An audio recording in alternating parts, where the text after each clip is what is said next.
하나님 말씀 구약성경 사사기 7장 1절로 8절 말씀입니다. 자, 함께 1절로 8절까지 말씀 읽도록 하겠습니다. 시작. 여룻바알이라 하는 기드온과 그를 따르는 모든 백성이 일찍이 일어나 하롯샘 곁에 진을 쳤고 미디안의 진영은 그들의 북쪽이요 오레산 앞 골짜기에 있었더라.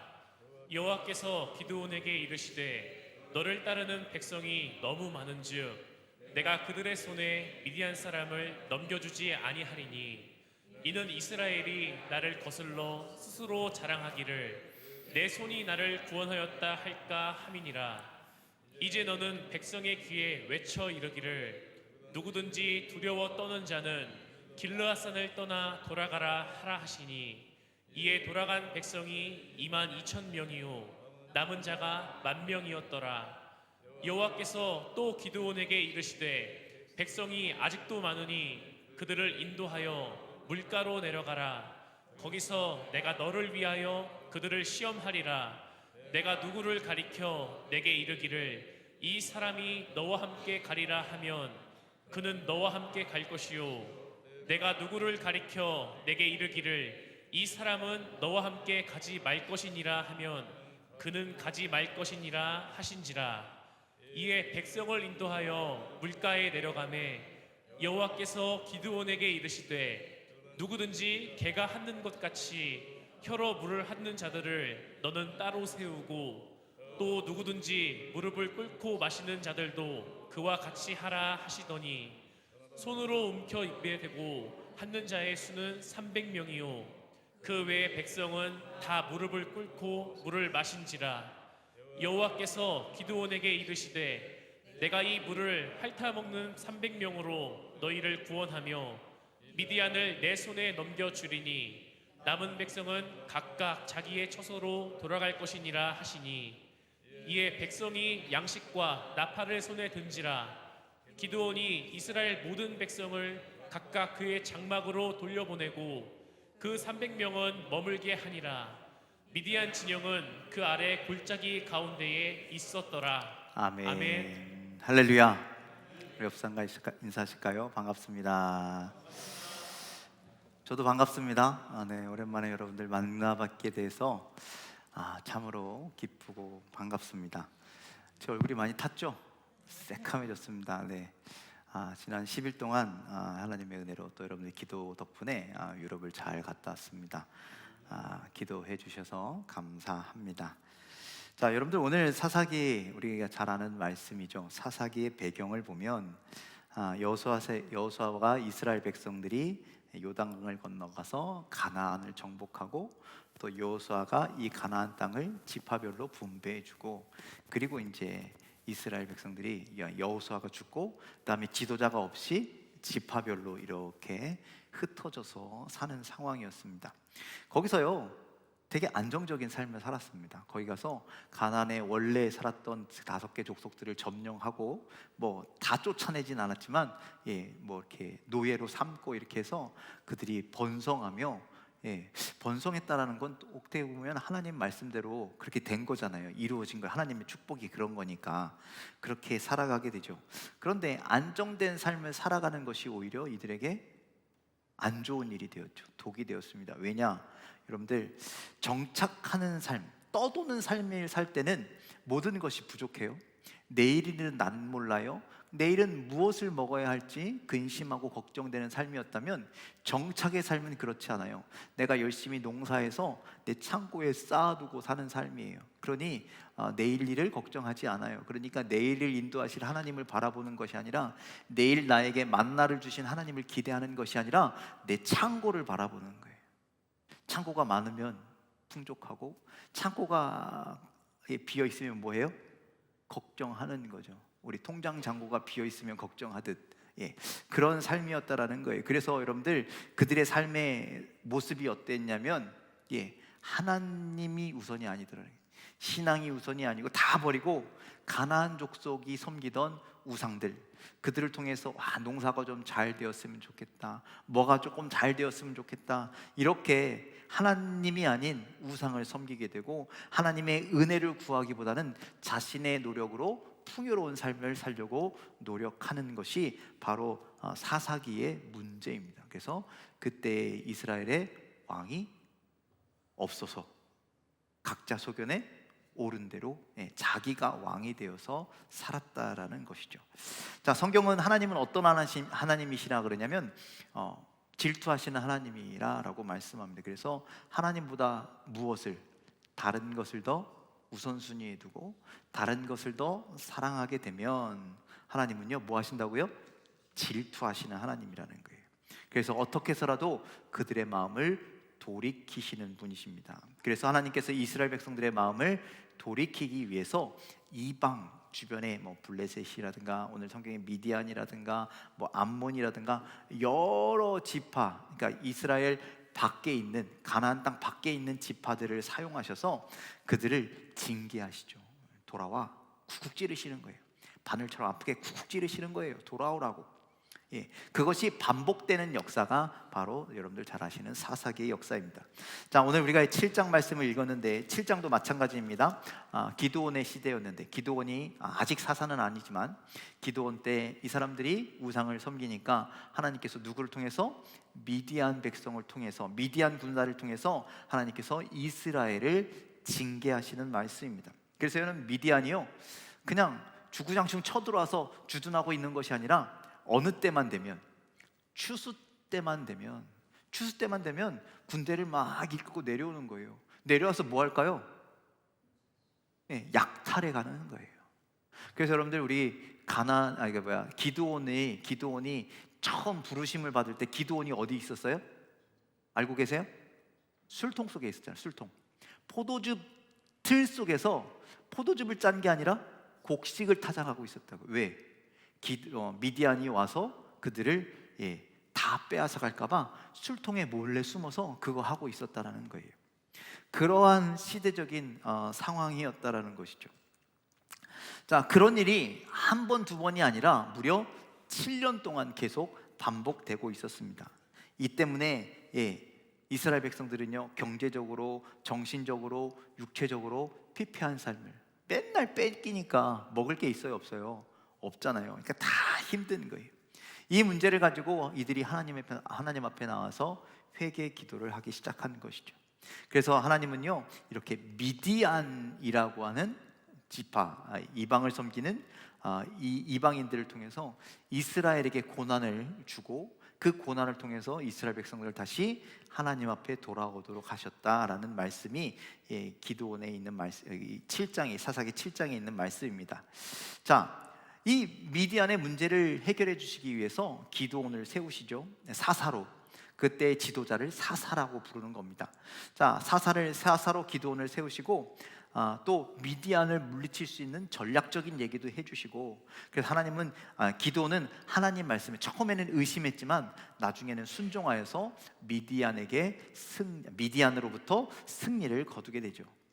자, 오늘 본문에 보면 기드온이 이스라엘 각족 속에게 이렇게 파발이라고 그래야 되나요? 전령을 띄어서 야, 우리가 하나님께서 우리에게 전쟁하라 하시니까 군사들을 모으자 해서 모은 군사의 인원이 총 몇 명이래요? 처음 모았던 사람들의 숫자가 32,000명입니다. 32,000명. 그런데 32,000명이 모았는데 그런데 하나님께서 기드온에게 뭐라고 말씀하셔요? 너를 따르는 군사가 너무 많다. 그래서 너희들이 이때 승리한 게 너희들의 힘과 너희들의 능력 때문인 줄 알까 걱정되어서 좀 줄여라 라고 이야기합니다. 그래서 하나님 오늘 어떻게 줄입니까? 그래서 하나님이 두려워서 떠는 자들은 다 돌려보내라 라고 말씀하셨어요. 그랬더니 몇 명이 돌아갔어요? 32,000명 중에 22,000명이 돌아갔어요. 3분의 2 이상이 도망간 거예요. 아마 기드온이 그랬을 거예요. 이건 아닌데. 여러분들 전쟁하려면 좀 그래도 좀 많이 모여야 되잖아요. 그런데 32,000명 모였는데 22,000명이 돌아가 버린 거 아닙니까? 자, 그런데 하나님의 말씀은 더 충격적입니다. 뭐래요? 이것도 많다. 더 줄여라. 그래서 하나님께서 더 줄였는데 몇 명이 남았다고요? 300명이 남았다는 거예요. 300명. 하나님께서는요 10,000명 중에 고르셔서 300명만을 남기셨다라는 거예요. 여러분들 300명, 아까 처음에 몇 명이었다고요? 32,000명. 그러니 여러분들 1%도 안 돼요. 1% 320명인데 300명만 낮은 거예요. 이 인원 가지고 전쟁해야 됩니다. 여러분들 300명 갖고 어떻게 전쟁합니까? 어떻게 전쟁합니까? 그런데 하나님은요, 이 1%도 안 되는 인원을 가지고 승리를 허락하여 주신 줄 믿으시길 바랍니다. 여러분들 어떻게 이겼을까요? 여러분들 이 300명이요 엄청나게 전쟁을 잘하는 용사들이었을까요? 아니에요. 어디에서 모았냐면 각 지파들 중에 모은 거예요. 한마디로요, 농사 짓던 사람들이 온 거예요. 전쟁의 전자도 모르는 사람들이 그냥 모여라 하니까 그냥 모인 거예요. 등 떠밀려 모인 사람도 있고, 어쩌다 보니까 모인 사람도 있고, 기드온이랑 뭐 아는 사이인지 어쨌는지 모인 사람도 있고, 뭐 그래서 모였다라는 거예요. 여러분들 기드온조차도 준비되어 있는 지도자가 아니었다라는 거예요. 겁쟁이 아니에요. 그래서 술통에서 저기 했잖아요. 그리고 겁이 나니까 저는 사사 될 자격이 없습니다. 그리고 하나님 막 시험하잖아요. 동그라미 이렇게 그려놓고 깃털 올려놨다가 뭐 밖에만 내려놨다가 하든지 안에만 뭐 이렇게 해가지고 막, 이게 얼마나 믿음 없는 짓 아닙니까? 하나님께서 하나님께서 쓰는 자를 부르실 때 용사여라고 하는데요, 그 용사여라고 하는 단어가요 기드온에게서부터 나오는 거예요. 그런데 기드온의 모습을 보면 절대 용사가 아니라는 거예요. 전술이 좋았습니까? 여러분들 하나님께서 기드온에게 전술을 가르쳐 주시죠. 이 300명으로 어떻게 하래요? 양쪽으로 갈라. 300명밖에 안 되는데 이걸 또 갈르래요. 그리고 뭘 준비하래요? 뭘 준비래요? 양각 나팔, 이 뿔로 된 나팔, 그리고 횃불, 항아리, 이런 거 갖고 있다가 신호를 주거든 어떻게 하래요? 아니 300명이 한 곳에서 모여서 소리를 질러도, 여러분 300명 소리 지른다고 클 것 같으세요? 작을 것 같으세요? 별로 안 커요.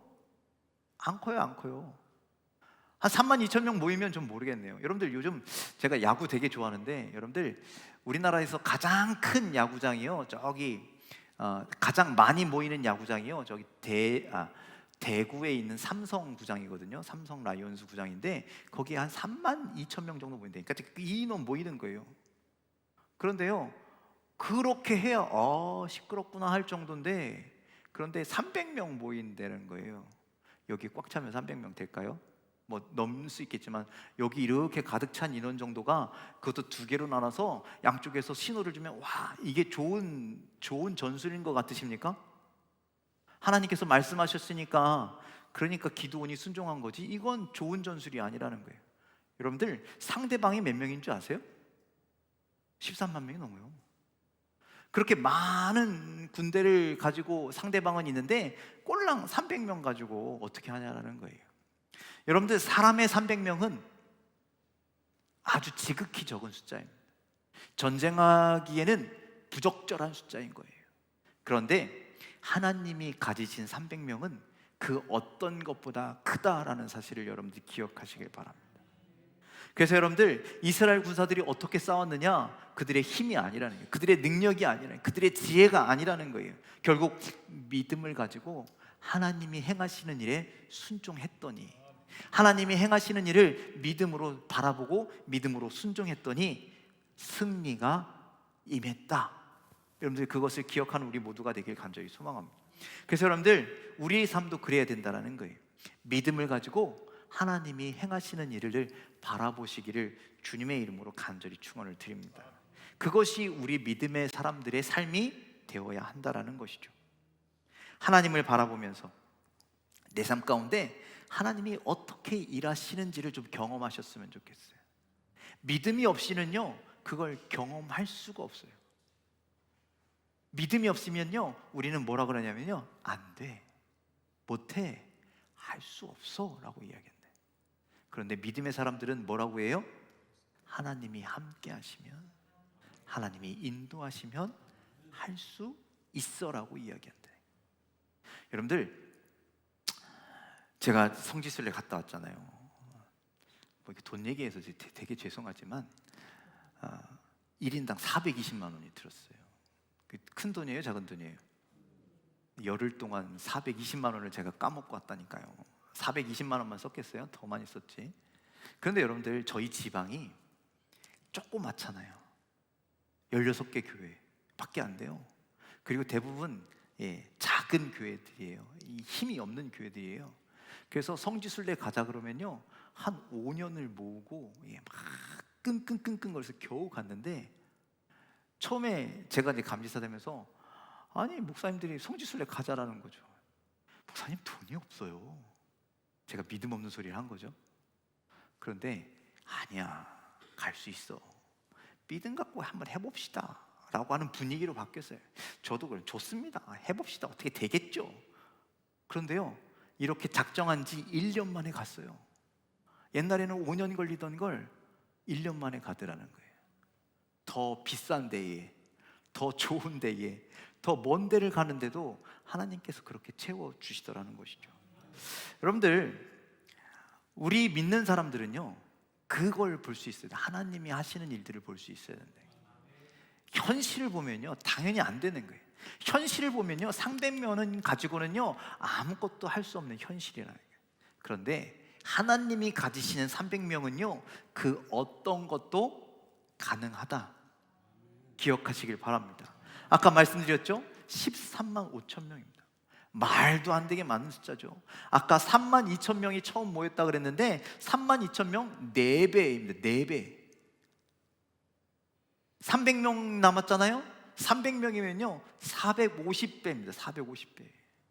그렇게 열세라는 거예요. 그들이니까 그 사람들이 아무리 소리를 질러도 23만 5천 명을 어떻게 할 수가 없는 거예요. 그런데 누가 그들과 함께 하셨더니, 하나님이 함께 하셨더니 이 이스라엘 백성들이 승리하게 되었다라는 거죠.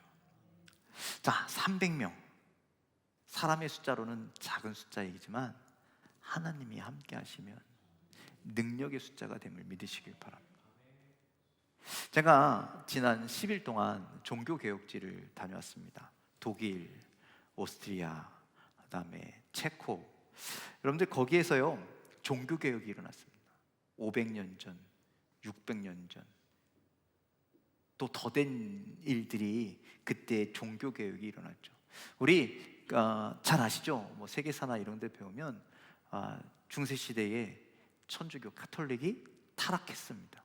면죄부를 팔고 정치와 종교가 결탁해서 사람들을 핍박하고 성직자의 자리를 매관매직하고, 이 굉장히 타락의 세상이 그때였다라는 거예요. 그때 몇 사람이 외치는 거예요. 개혁합시다. 이거 성경에 나와 있는 이야기가 아니에요. 사람이 만드는 이야기고 저 주교가 하는 얘기지 이거 하나님 말씀 아니라. 그러니 우리 이거 개혁해야 한다. 많은 사람이 외친 것이 아니라요 단 몇 사람이 외쳤다라는 거예요. 그 사람들에게는요 힘이 없어요. 그 사람들에게는 능력이 없어요. 그 많은 사람들 가운데 한두 명이었던 거예요. 그래서 여러분들, 종교개혁이요 처음에는 실패했어요. 와, 종교개혁 합시다. 그래서 사람들이 막 동요했는데요, 홀라당 그 힘센 사람들이 잡아다가요 불에 태워다 죽였어요. 그래서 실패. 여러분들, 실패하면 끝나는 겁니까? 여러분들, 하나님의 뜻은, 하나님의 계획은 실패가 없음을 믿으시길 바랍니다. 그래서 여러분들, 처음에 실패했다고 안 된다고 낙심하는 것이 아니라 시대마다 때마다 종교개혁을 기치를 들고 일어선 사람들이 있더라는 거예요. 그게 어디에서 꼽혔느냐? 우리가 잘 아는 마틴 루터. 마틴 루터가 95개조 반박문을 성당에 탁 붙이고, 하나님의 말씀은 그런 거 없습니다 부터 시작해서 그렇게 했더니, 여러분들, 그 믿음의 선배들이 포기하지 않고 피를 흘리고, 포기하지 않고 땀을 흘리고, 포기하지 않고 사람들을 깨우기 시작했더니 결국 깨어나기 시작하더라는 거예요. 그 어둠 속에 잠겨있던 종교인들이 깨어나기 시작하더라는 거예요. 그래서 신앙을 깨우고, 기독교를 깨우고, 하나님의 영혼들을 하나님 앞으로 인도하고, 이게 뭐 저도 책으로만 보던 거고, 그렇죠? 수업으로만 듣던 이야기를 가서 직접 보니까 이런 일들이 여기서 일어났구나. 도저히 사람의 생각으로는 일어날 수 없는 일들이 이 자리에서 일어났구나. 일개에 힘없는 한 사람이 저 부패한 저 엄청나게 큰 세력을 향해서 생명 걸고 외쳤구나. 그런데 그 한 사람을 하나님께서 들어 쓰시니까 이런 놀라운 역사가 일어났구나를 깨닫게 되더라는 것이죠. 여러분들, 우리가 종교개혁가 많이 아세요? 엄청 많아요. 제가 오늘 설교 준비하면서 종교개혁가가 도대체 몇 명이나 있었나 이렇게 봤는데요, 제가 알고 있는 거에 훨씬 많은 사람들이 있대요. 제가 알고 있던 사람들, 존 위클리프, 얀 후스, 마틴 루터, 칼뱅, 츠빙글리, 그리고 우리 감리교를 시작했던 요한 웨슬리까지. 여러분들, 대표적으로 우리는 이 정도는 좀 배우는데 이거 외에도요, 정말 10손가락 아니 20손가락에 꼽을 만큼 수많은 사람들이요, 시대마다 타락한 종교를 대항하여서 일어섰더라는 거예요. 이 몇몇 소수의 사람들이요, 생명을 내걸고 일어서더라는 거예요. 그 사람들이 하나님께 쓰임 받기 시작하니까 이런 놀라운 역사가 나타나게 됐다는 거죠. 여러분들, 믿음의 선한 싸움은요, 우리가 믿음의 선한 싸움을 한다라고 맨날 얘기하지만 그 싸움은요, 우리가 하는 싸움이 아니라고요. 내가 힘이 있어서 싸우는 것이 아니라요, 하나님이 싸워주시는 거예요. 아멘이시죠? 그래서 하나님 손으로, 하나님의 능력으로 하는 싸움이 믿음의 선한 싸움이지, 내가 한다? 여러분들이 그렇게 생각해서는 안 된다는 거예요. 오늘 말씀에도 이스라엘 군대는요, 딸랑 300명이었어요. 딸랑 300명. 그런데 이스라엘 백성들이 이겼다라는 거예요. 왜? 하나님이 하셨으니까.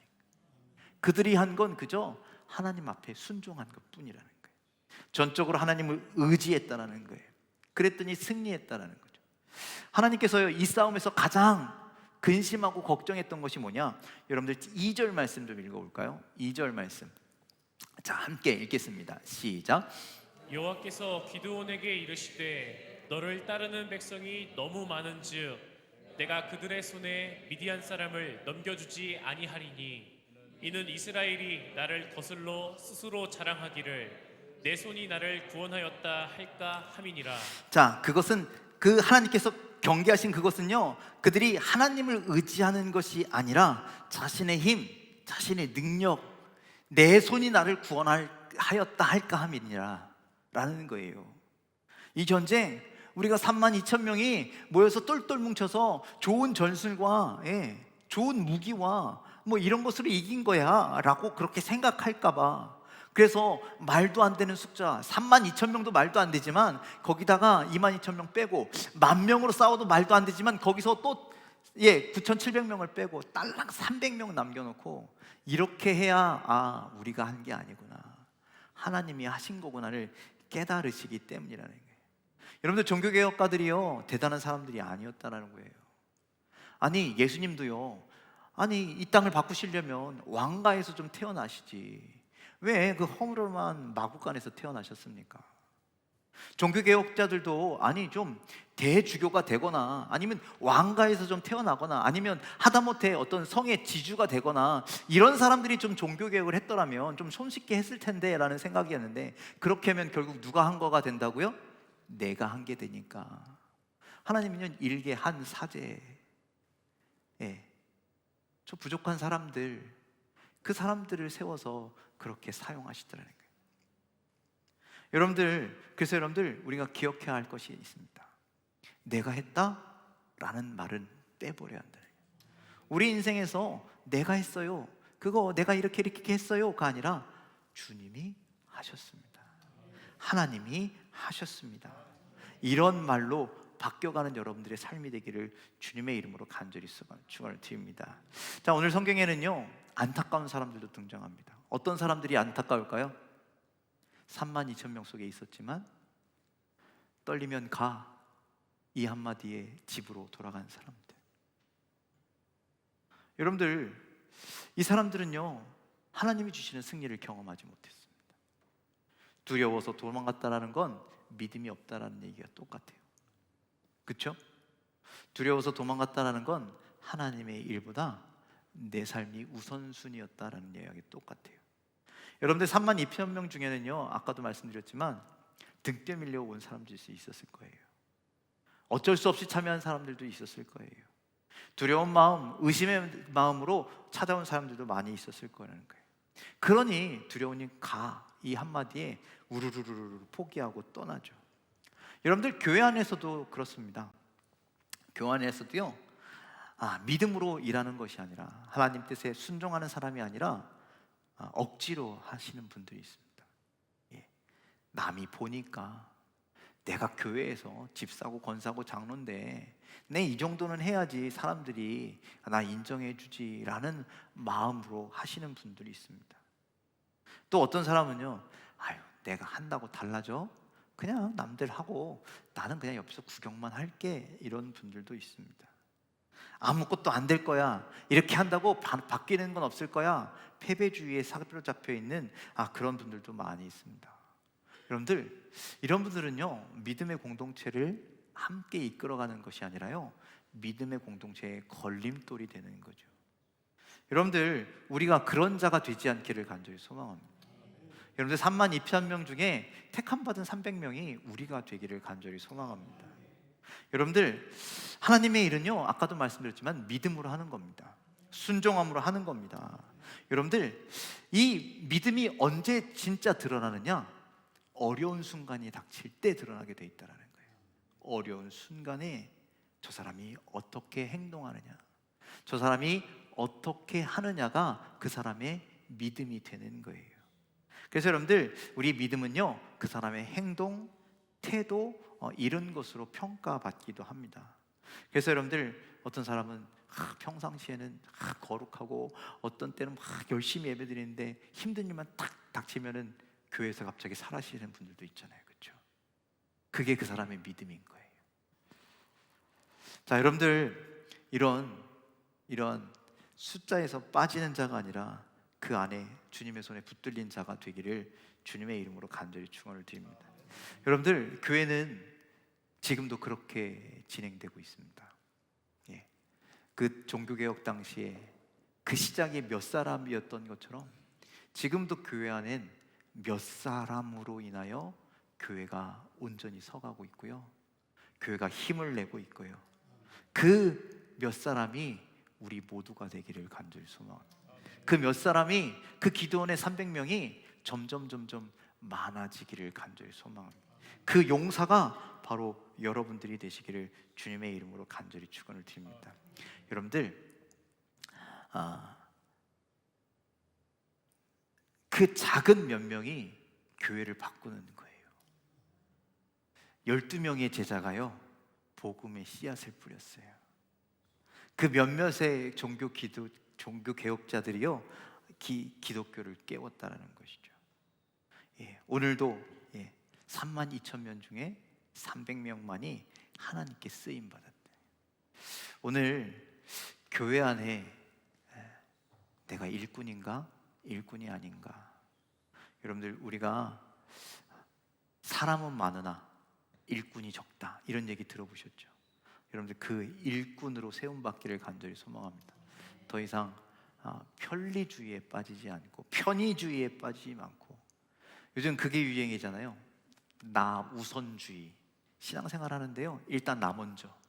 여러분들, 이러한 잘못된 일들에 빠지지 않고 여러분들, 하나님 앞에 쓰임받는 그 한 사람 되기를 간절히 소망합니다. 하나님께 쓰임받는 그 300명이 여러분들 되기를 간절히 소망합니다. 오늘도 하나님은요, 지위 고하를 막론하고 남녀노소를 막론하고 하나님의 음성에 순종하는 사람들을 찾고 계십니다. 믿음으로 하나님을 바라보시기를 간절히 소망합니다.